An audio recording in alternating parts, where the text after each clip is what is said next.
Во некој момент секој треба да се погледне во огледало и да се запраша до каде стигнал, но на јапонците како да им го скриле огледалото.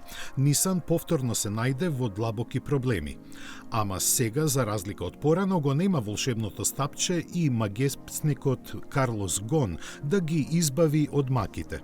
Така, после драматичните изјави дека им останува само една година живост, седнаа на маса со Хонда, можеби и под притисок на јапонската влада, и се договорија рака под рака да чекорат во неизвестната иднина. Вестите за можно спојување се демантирани. Засега само ќе се основа заедничка компанија која треба да ги извади врелиот костен од оганот.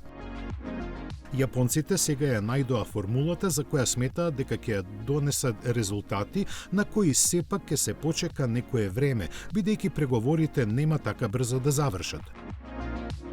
Доколку на крај сепак дојде до спојување на Нисан, Хонда и Мицубиши, ќе биде создаден третиот по големина светски производител на возила после Toyota и Volkswagen.